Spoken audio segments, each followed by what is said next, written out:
Donc, soit la suite un définie pour n tout antinaturel, mais en fait différent de 0, par un égale 3 puissance n sur n.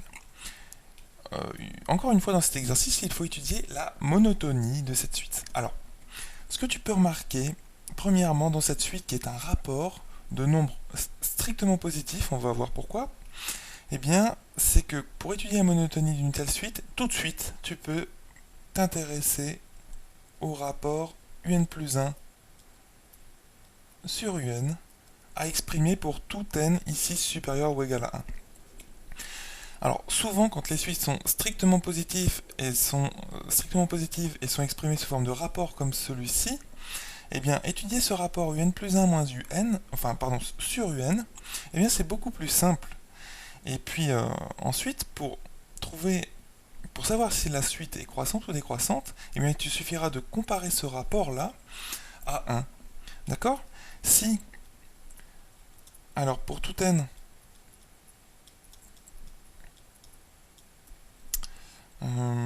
supérieur ou égal à 1 ici, tu as un plus 1 sur un qui est inférieur à 1, disons. Donc du coup, eh bien, si tu multiplies à gauche et à droite par un, et sachant que un est une suite strictement positive, eh bien, donc le sens de l'inégalité ne change pas, et tu obtiens un plus 1 toujours inférieur ou égal à un. D'accord? Et ça signifie vraiment bien que la suite un est décroissante. D'accord? Si, inversement,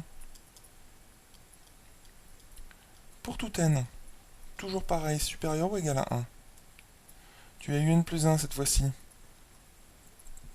qui, sur un, pardon, supérieur ou égal à 1, alors, en multipliant encore une fois à gauche et à droite par un, qui est un nombre positif, donc le signe de l'inégalité ne change pas, eh bien, tu obtiens un plus 1 supérieur ou égal à un.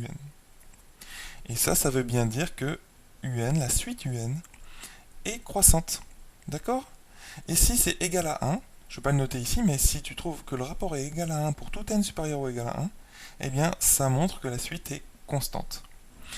Et enfin, quatrième cas, si tu trouves que parfois c'est supérieur à 1, parfois c'est égal à 1, parfois c'est en deçà de 1, en dessous, eh bien, la suite un n'est ni croissante, ni décroissante, ni constante.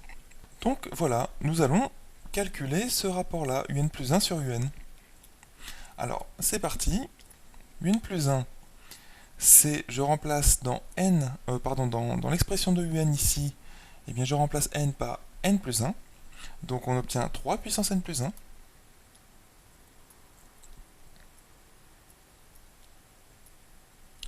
Sur, donc ici je remplace n par n plus 1. D'accord?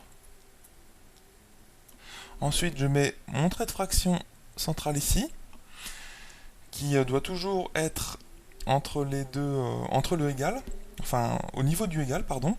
En fait, parce que j'ai un élève qui met tout le temps son trait de fraction, parfois un peu au-dessus du égal, parfois un peu en dessous, et dans ce genre de cas, justement, ça peut prêter à confusion, puisque si j'avais mis ce trait de fraction-là au niveau du égal, eh bien le calcul n'a plus le même sens.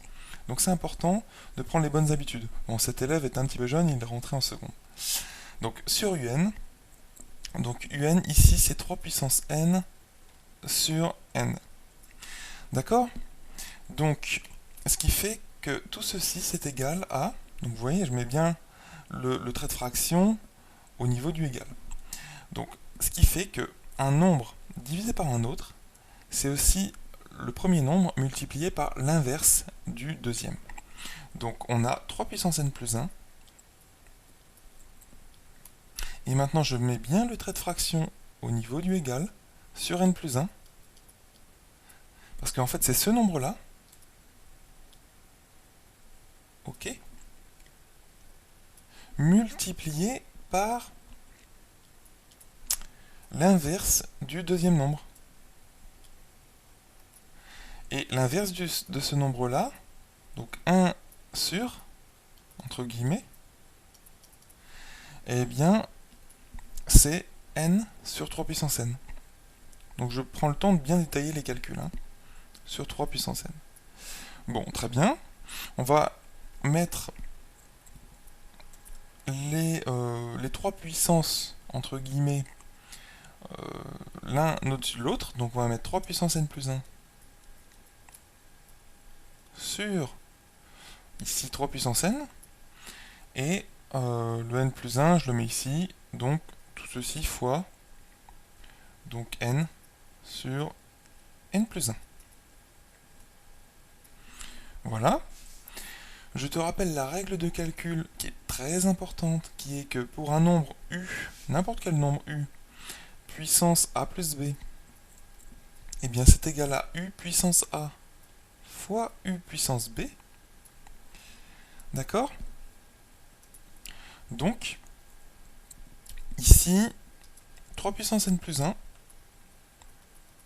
si j'ai u égale 3, a égale n et b égale 1, eh bien ceci c'est égal à, donc u puissance a, c'est-à-dire 3 puissance n, fois u puissance b, c'est-à-dire eh bien 3 puissance 1.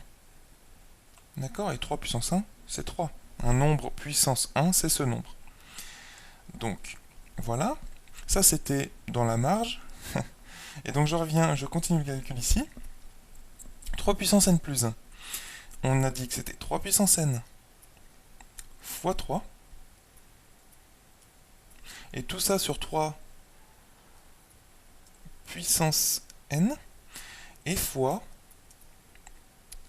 n sur n plus 1. Bon. On trouve donc que si on simplifie ici par 3 puissance n,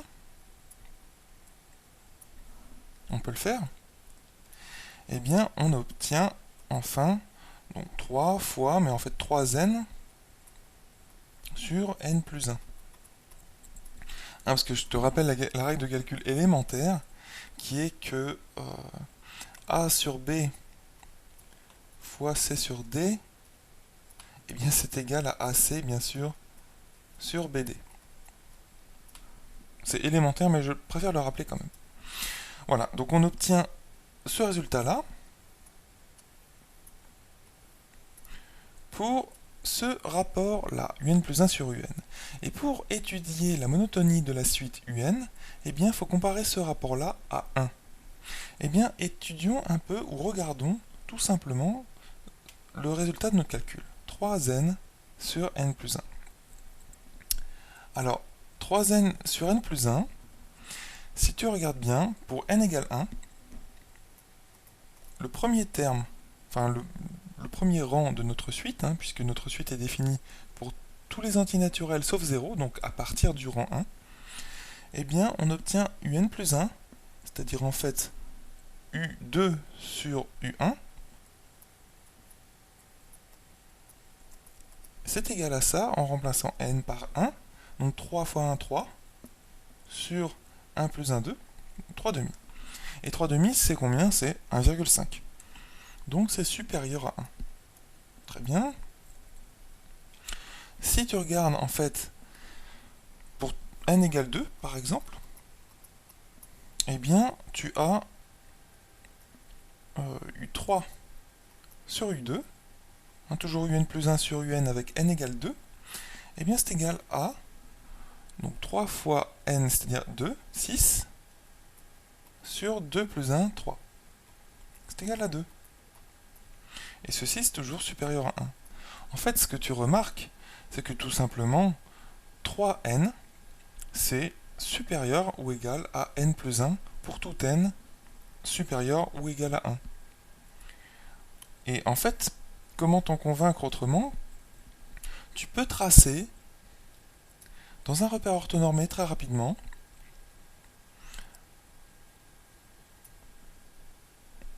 les deux droites.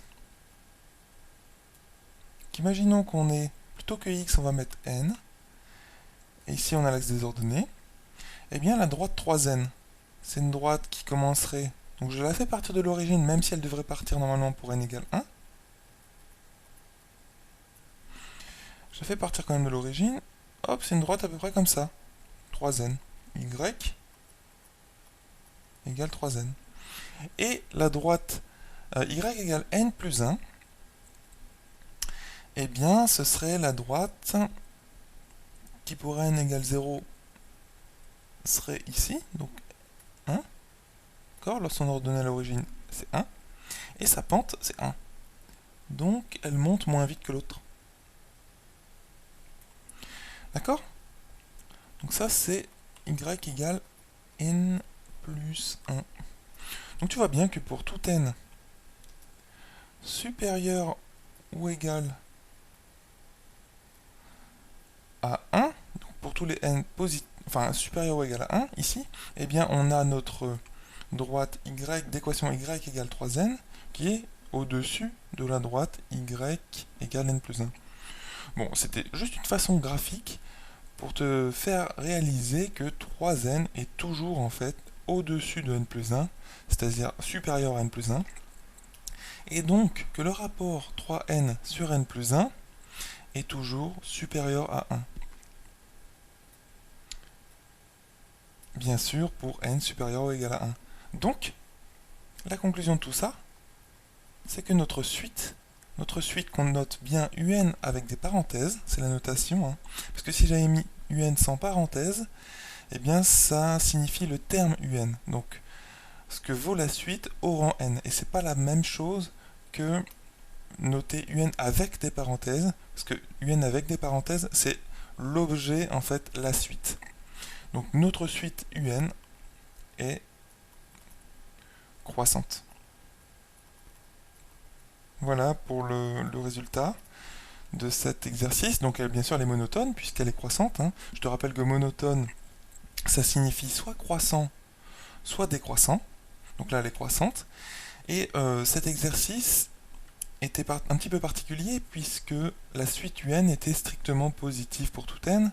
Donc c'était beaucoup plus facile de s'intéresser au rapport un plus 1 sur un plutôt qu'à la différence, comme d'habitude, je dirais un plus 1 moins un. Ok, donc juste auparavant, je t'ai montré que 3n sur n plus 1 était supérieur à 1, c'est-à-dire que 3n était supérieur à n plus 1, pour n supérieur ou égal à 1, de façon plutôt intuitive.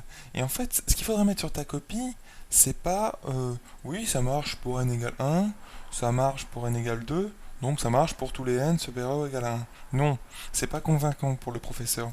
Ce qu'il faut que tu mettes plus, c'est ça.